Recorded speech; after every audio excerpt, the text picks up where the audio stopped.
Hey, it's W5HRO. Well, I actually fired this transmitter up last night, actually before I uploaded the last video. And I started using it. I made a contact with a guy in Arizona. His run like 25 watts. He was on like an ICOM 7100 radio, modern solid state transceiver. I could barely hear him, but he was loud enough to where we had a pretty good QSO for a short bit there. Then I walked away. I took a break. I was planning on getting on all last night. I was going to stay up really late and start using this thing, see if I could work anybody across the country, because it's obvious the band's been going really long, and since I've got a vertical now, it's going to work fantastic. So I came over here, started uploading that video over here on my computer on my Mac, and I started hearing what sounded like somebody was tuning up. And I came over and I looked and I realized I had grid drive again. I'm like, oh, not again. And I realized the exciter was outputting its power again when it shouldn't have been. So I thought, what's going on? So I thought, well, that kind of ruins my night. I'll have to wait till in the morning to take a look at. So I slid this rack out this morning and I thought, let me do something. The first thing I did was, and I didn't even check the Zener, but obviously what I found out now, the Zener wasn't even bad. Basically what it is T368 exciter. You've got a control line. It's supposed to have minus 55 volts on it. What it does is it just basically, pulls the 6000 tube and the first multiplier tube down into cutoff to where the tubes don't draw any current, and it just, so the whole thing doesn't output, it stays off. And then when you ground that line, then it blocks that minus 55 volts, and it starts outputting. So I started looking at it. I took it out in the kitchen this morning. That's where I've been working on this thing on the island out there with the cover on it. And I thought, let me do something. I really realized I really never needed this negative Zener here, this 56 volt Zener, negative 56 volts. So I thought, let me bypass it. So I bypassed it. I removed the wires from it. And I tried different values of resistors. And when I found out if I put a 5K resistor of 5 watt down the ground instead, I get exactly minus 55.09 volts. That's perfect. That's safer anyway. I can eliminate this Zener. So that's what I did. Then I came back and I thought, hey, I finally solved the problem, right? I fired it back up this morning, started calling CQ. After about 10 or 15 minutes, it started doing it again. I'm like, what the heck? So I started looking into it, and I think I know what's going on. I think what's happened is, and this actually, it all adds up and it kind of makes a lot of sense. Here's the 6000 tube circuit, and let me show you here. And then here is the, what did I do? Do I not have both of them here? Oh, there we go. What it does is, see this where it says minus 55 volts here on this first multiplier tube stage on the grid, and then minus 55 volts here on the 6000. That's where that line, this line is connected to this line over here, basically. And when you ground that line, it makes it transmit. When you unground it, you got the minus 55 volts going to both of these tubes, and it pulls it down way in the cutoff to where the tubes don't draw any current. That's how it works. So I'm looking at this and I'm thinking, well, if a resistor was opening up, then that thing wouldn't transmit at all. And whenever it happens, I get full grid drive. So that's just not an open resistor. It can't be. And I'm looking at the schematic, and there's this 0.1 microfarad cap here. And if I look at the multiplier tube, there's a 1 microfarad cap here. So what it would pretty much have to be is one of these caps, this one or the other one. After the minus 55 volts stays on it for like 10 or 15 minutes, it starts getting hot, it's starting to leak, and it's shorting the ground, which is grounding that line, which is making the thing output. I mean, that has to be what it is. If you apply Occam's razor, the most likely scenario, that's more than likely what my problem is. So, and I'm looking at it, if I want to take a pick, if I apply Occam's razor to it, chances are it would have to be this one, because this only has a 1K. See where it says to grid of V101? The first multiplier tube, that's V101.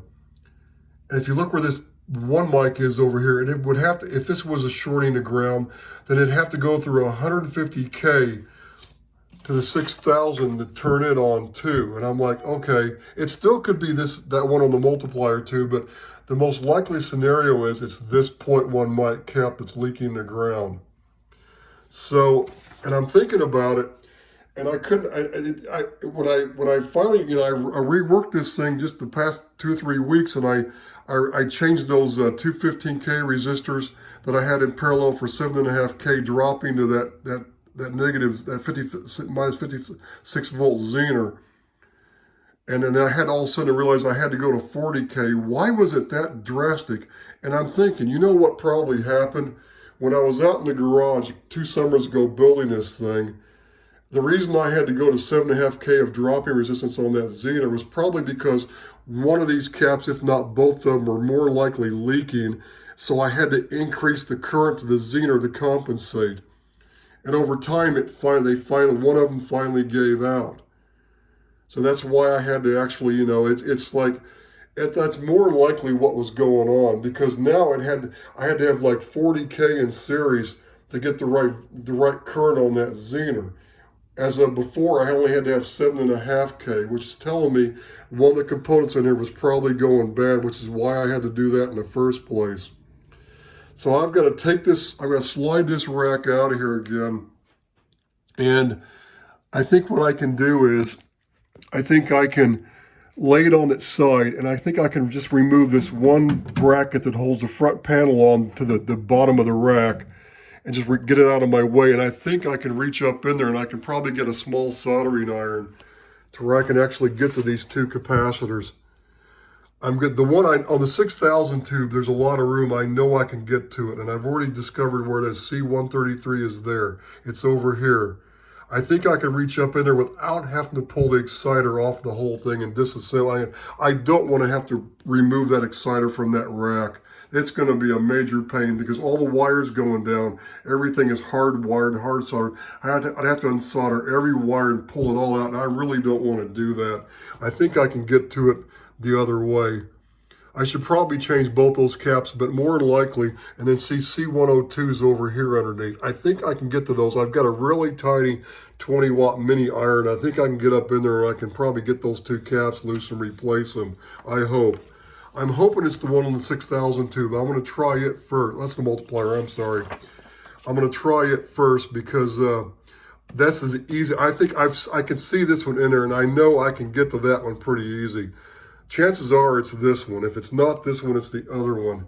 I mean, it's possible it could be something else, but that would pretty much have to be what it is.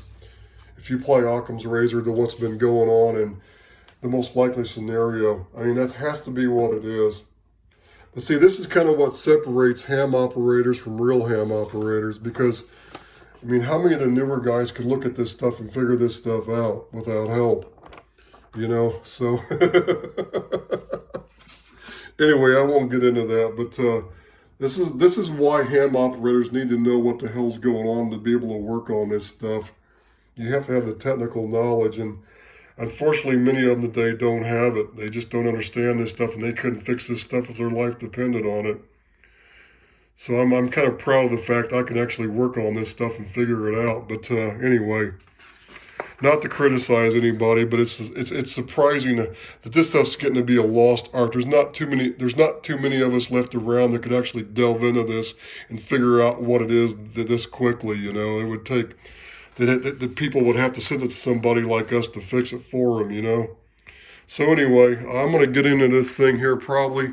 I'm probably not going to do this today. I'm going to probably work on it later tonight. I think the XYL is going to go to her sister's house tomorrow night or later tonight for like the night and for the holidays, and I might I'll probably wait till she's gone before I take this thing back out there, and because the XYL was getting pretty TO'd that I had the kitchen island all, you know, bogged up with my these 2 racks, because I had the RF deck out there and the exciter out there for like almost 2 weeks. She says, I need to use my island. She started getting mad, so I better wait till she leaves before I go out there and do this again. You know, I don't want to, you know, happy wife, happy life, you know, so.